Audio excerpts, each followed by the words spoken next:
नमस्कार दोस्तों, मेरा नाम है संजय। आज हम कक्षा 12 2024 बोर्ड एग्जाम की टॉपर की कॉपी देखने वाले हैं। तो वैसे मैं आपके लिए 2025 बोर्ड एग्जाम टॉपर की कॉपी लाने वाला था पॉलिटिकल साइंस के लिए, लेकिन वो मिली नहीं। अक्सर आपको कॉपी से मतलब नहीं है, आपको मतलब है कि उस विद्यार्थी ने किस प्रकार से 80 में से 80 अंक प्राप्त किए हैं, किस प्रकार से उसने कॉपी लिखी है। तो चलिए देखते हैं। तो जो ये विद्यार्थी है, इसमें कुछ विद्यार्थी की जो प्राइवेसी के तौर पर उसमें उसका नाम, रोल नंबर ये ढक रखे हैं। अब देखो, ये विषय थी राजनीतिक विज्ञान मतलब पॉलिटिकल साइंस। तो ये परीक्षा का दिन था गुरुवार। आपको भी इसी प्रकार से बनना है। इस प्रकार की कॉपी आपके एग्जाम में आने वाली है। परीक्षा का दिन होगा गुरुवार। दिनांक होगी, ये दिनांक थी पहले 21/3/2024, यानी 21 मार्च 2024 की जो एग्जाम थी। और इस विद्यार्थी ने 80 में से 80 अंक प्राप्त किए हैं। आप यहाँ देख सकते हो। अब देखो, अब नीचे चलते हैं। हाँ, तो इसमें आपके क्वेश्चनों के उत्तर बिल्कुल सीधे दे रखे हैं। तो आपको इसमें उत्तरों को देखने से ही कुछ नहीं होगा। मैं आपको इसके साथ साथ क्वेश्चन पेपर भी दिखाता हूँ, यानी कौन कौन से क्वेश्चन थे 2024 की बोर्ड एग्जाम में। तो उनमें से बहुत सारे क्वेश्चन होंगे जो आपकी एग्जाम में आ सकते हैं। तो यदि आप चैनल पर नए हैं तो चैनल को सब्सक्राइब कर दीजिए और वीडियो को लाइक कर दीजिए, जिससे आने वाली वीडियो की नोटिफिकेशन आपको मिलती रहे।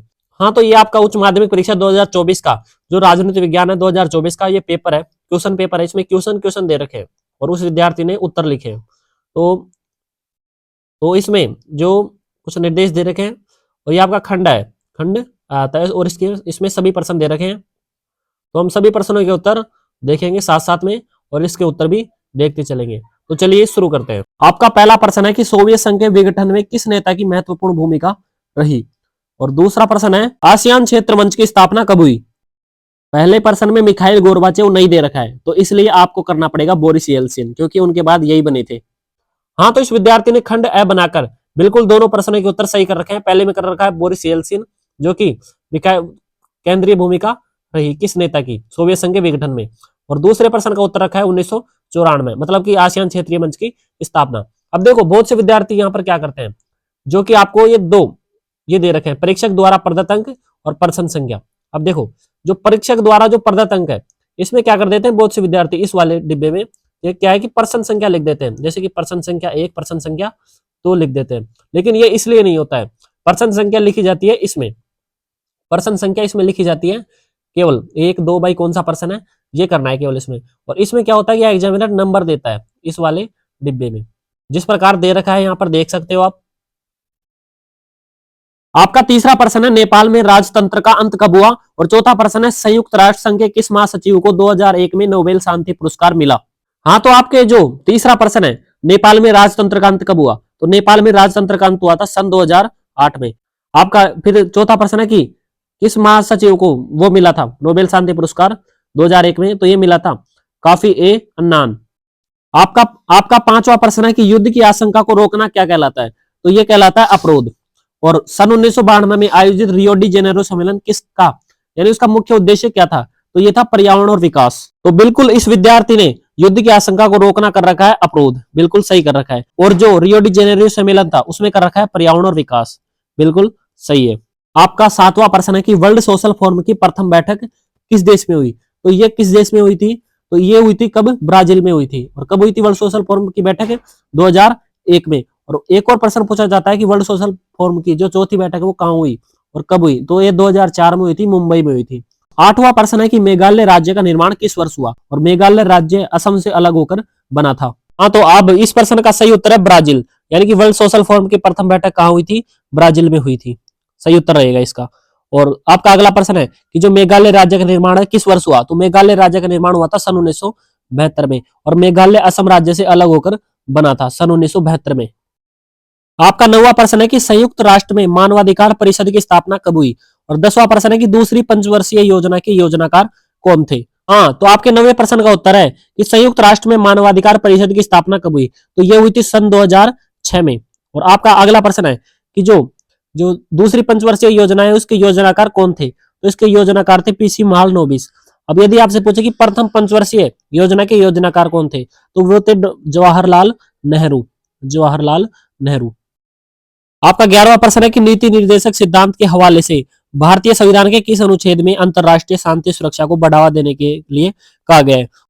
12वां प्रश्न है कि भारत में लोकसभा के किस चुनाव से गठबंधन की राजनीति की शुरुआत हुई, तो इसका सही उत्तर रहेगा 1967। और 11वें का उत्तर है अनुच्छेद 51। अब कॉपी में देखते हैं। हाँ, तो इसमें 11वें का उत्तर दे रखा है अनुच्छेद 51। और 12वें का उत्तर है 1967। इन दोनों के उत्तर सही है। आपका 13वां प्रश्न है कि 1974 की रेल हड़ताल भारत के किस नेता के नेतृत्व में हुई। और आपका 14वां प्रश्न है कि आसू छात्र संगठन किस राज्य में सक्रिय है। हाँ तो जो 1974 की जो रेल हड़ताल थी तो उसके नेतृत्व किसने किया, जॉर्ज फर्नांडिस ने, जॉर्ज फर्नांडिस ने। और आपका अगला प्रश्न है कि जो आसू छात्र संगठन है वो किस राज्य में सक्रिय है, तो वह असम राज्य में। आपका 15वां प्रश्न है कि बामसेब का गठन किस वर्ष हुआ, तो ये हुआ था सन 1978 में। हाँ तो इस विद्यार्थी ने बिल्कुल सही कर रखा है, सन 1978 बामसेब का गठन। हाँ तो अब आपका दूसरा प्रश्न रिक्त स्थान वाला है। तो इसमें पहला प्रश्न दे रखा है कि पूर्वी जर्मनी की आम जनता ने सन 1989 में पूर्वी जर्मनी की आम जनता ने क्या गिराया, बर्लिन की दीवार को गिरा दिया। और उस समय तारीख थी 9 नवंबर। अब आपका दूसरा प्रश्न है कि श्रीलंका सरकार और तमिलों के बीच रिश्ते को सामान्य करने के लिए भारत ने सन 1987 में शांति सेना को भेजा, और 1987 में भेजा और सन 1989 में वापस भारत में बुला लिया, क्योंकि असफल रही। अब अगला प्रश्न है कि सुरक्षा की पारंपरिक धारणा को क्या कहा जाता है, मानवता की सुरक्षा, मानवता की सुरक्षा कहा जाता है। अब आपका अगला प्रश्न है कि वर्ल्ड सोशल फोरम की चौथी बैठक कब हुई, तो ये हुई थी सन 2004 में। और कहाँ हुई थी, मुंबई में। और इसकी पहली बैठक कहाँ हुई थी, पहली बैठक हुई थी ब्राजील में, 2001 के अंदर हुई थी वर्ल्ड सोशल फोरम की पहली बैठक। अगला प्रश्न है कि इकोनॉमिक ऑफ परमानेंस के लेखक कौन है। हाँ तो इकोनॉमी ऑफ परमानेंस के लेखक कौन है, जेसी कुमार अप्पा, जेसी कुमार अप्पा। अब आपका एक प्रश्न ऊपर रह गया है कि 1956 में राज्य पुनर्गठन अधिनियम के आधार पर कितने राज्य बने थे, तो 14 राज्य और 6 केंद्र शासित प्रदेश बने थे। नागालैंड को राज्य का दर्जा कब मिला, तो इसको राज्य का दर्जा मिला था सन 1963 में।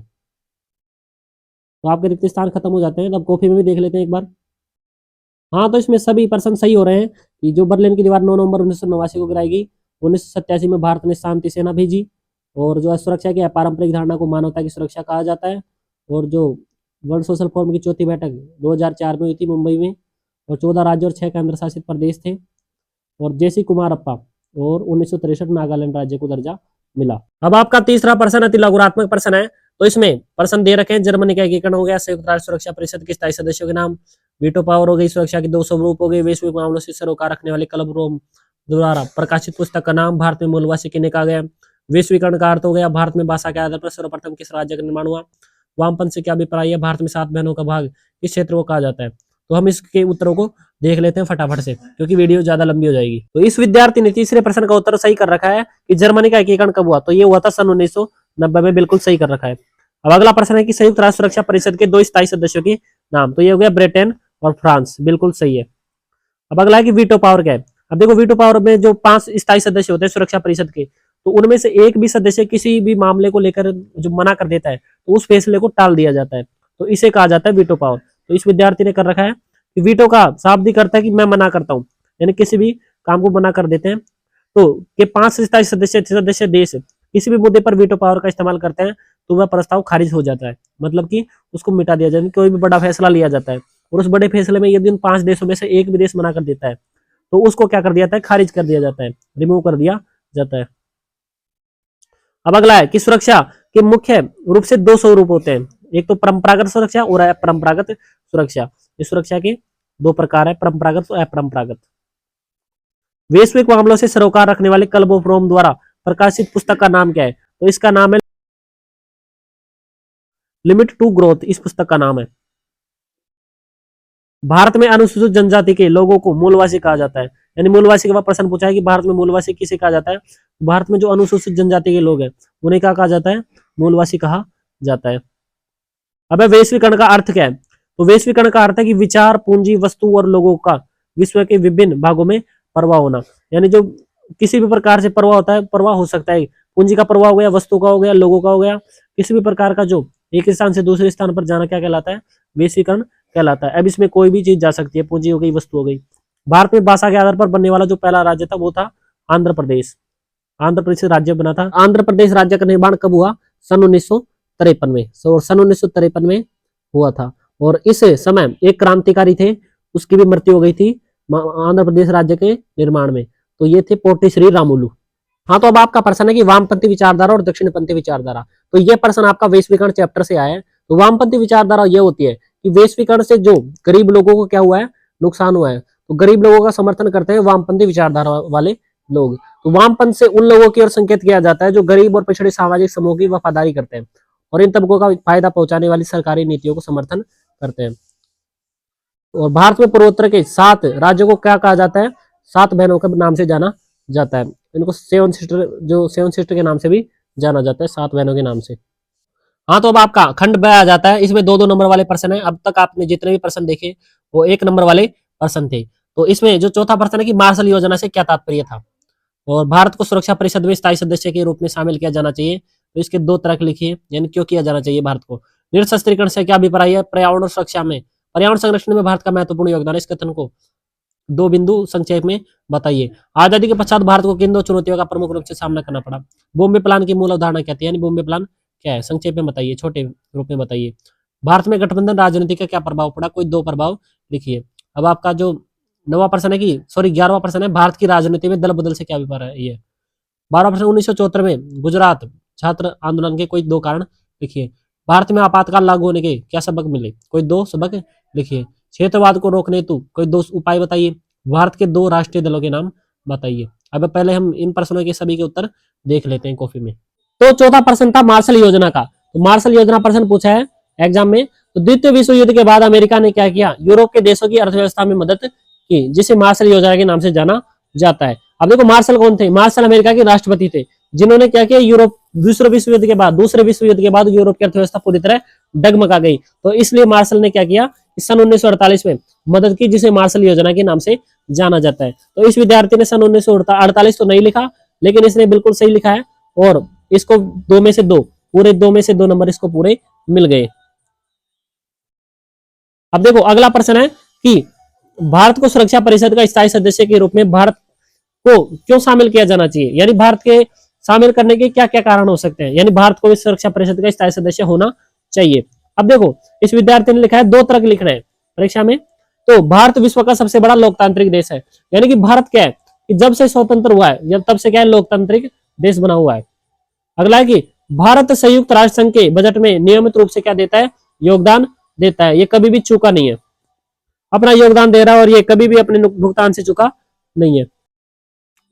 आपका अगला प्रश्न है कि निरस्त्रीकरण से क्या अभिप्राय है। तो ये छठा प्रश्न है कि निरस्त्रीकरण से अभिप्राय है हथियारों के निर्माण और उनके हासिल करने पर अंकुश लगाना, यानी उन पर क्या लगाना, अंकुश मतलब कि थोड़ा उन पर नियंत्रण करना।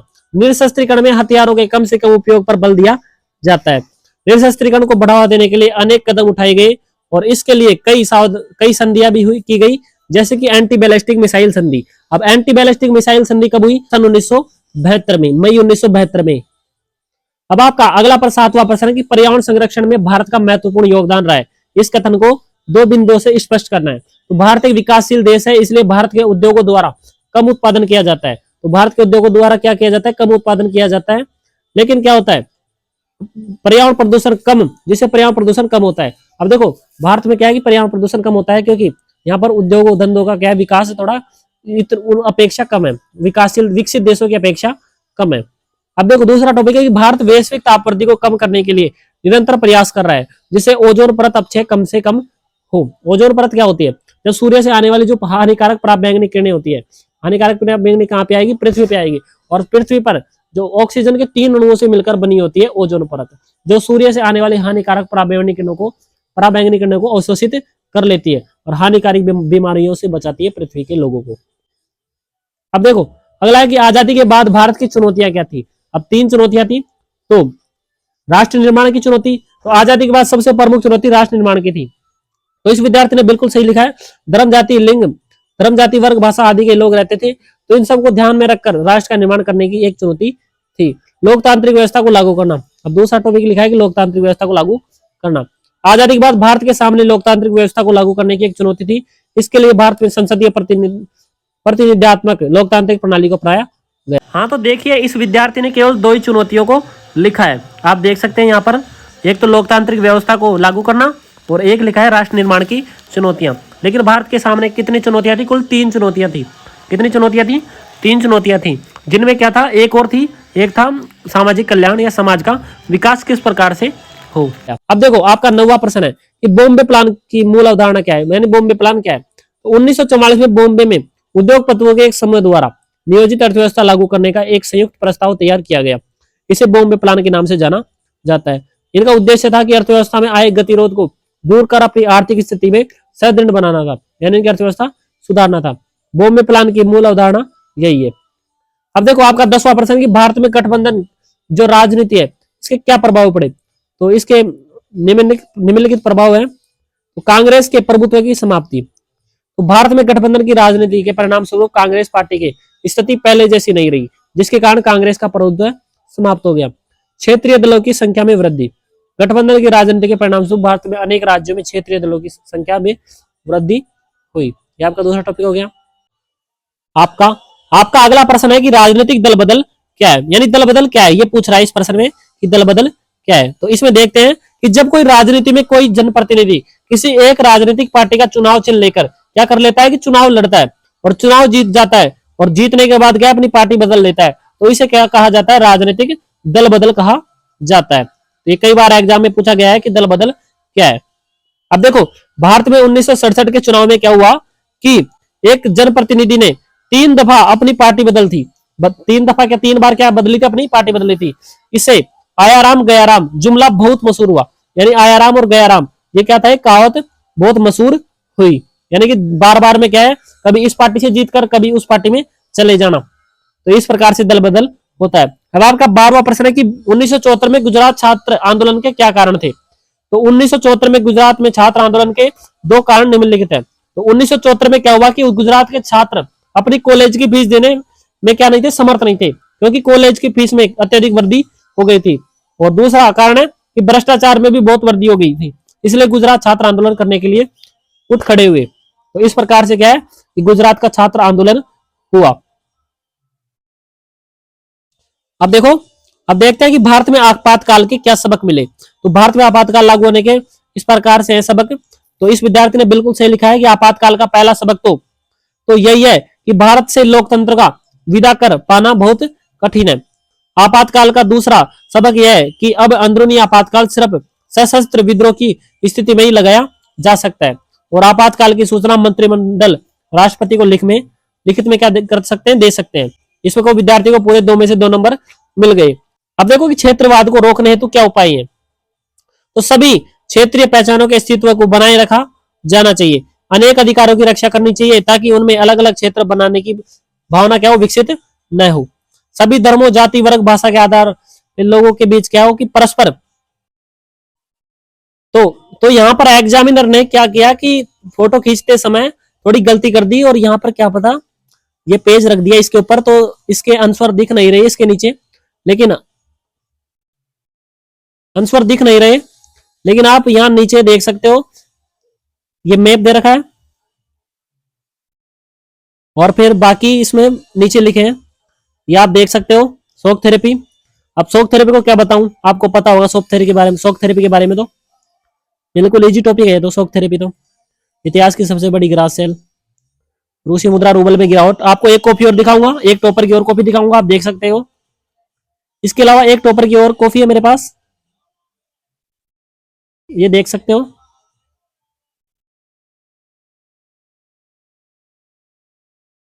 आप आराम से देख सकते हो इसको।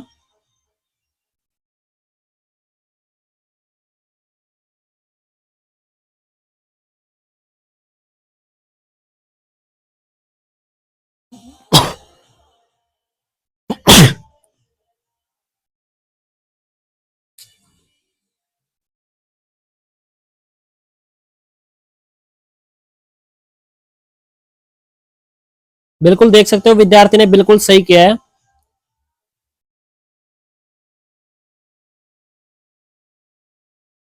ये समाप्त लिखा है, नीचे समाप्त लिखना पड़ता है। और इस विद्यार्थी को 80 में से 80 अंक प्राप्त हो चुके हैं, 80 में से 80 अंक प्राप्त हो चुके हैं। तो इस प्रकार से कॉपी लिखना पड़ता है। और फिर इसने क्रॉस कर दिया है तिरछे। अब आपको एक और कॉपी दिखाता हूं मैं, एक टॉपर की ओर। हाँ, तो इस विद्यार्थी कॉपी भी आप देख सकते हो, उसी प्रकार कॉपी है। तो चलिए इसके प्रश्न देखते हैं नीचे। तो ये खंड है, बोरिस येल्सिन कर रखा है इसने, एग्जामिनर ने नंबर भी दे रखे हैं पूरे में से पूरे। असम हो गया 1978, ये देख सकते हो आप। बिल्कुल आप भी इस प्रकार लिखना कॉपी। ये वीटो पावर हो गया।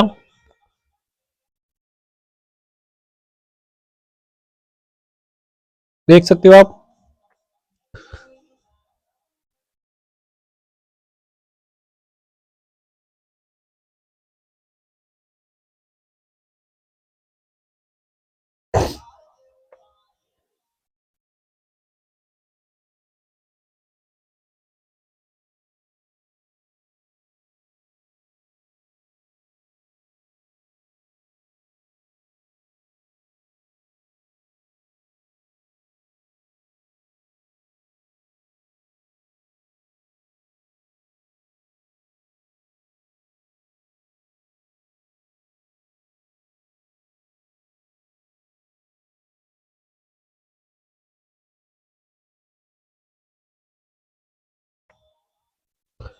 आप देख सकते हो इसको, ये खंड से आ जाता है भारत चीन संबंध।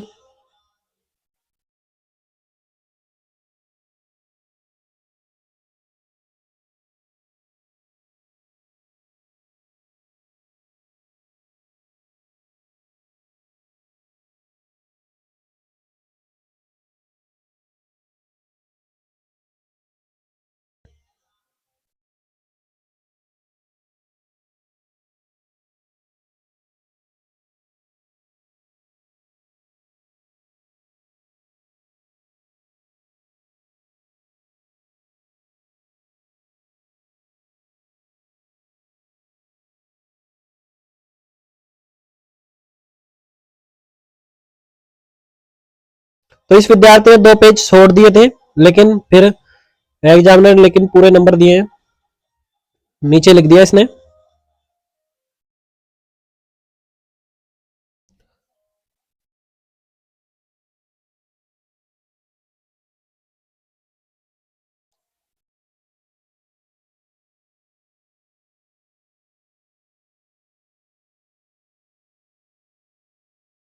ये समाप्त लिखा है। यदि आपने भूगोल टॉपर की कॉपी नहीं देखी है तो आप मेरे चैनल पर जाकर देख सकते हैं। और यदि आपको ये वीडियो पसंद आई हो तो वीडियो को लाइक कीजिए और चैनल को सब्सक्राइब कीजिए। तब तक के लिए जय हिंद, जय भारत।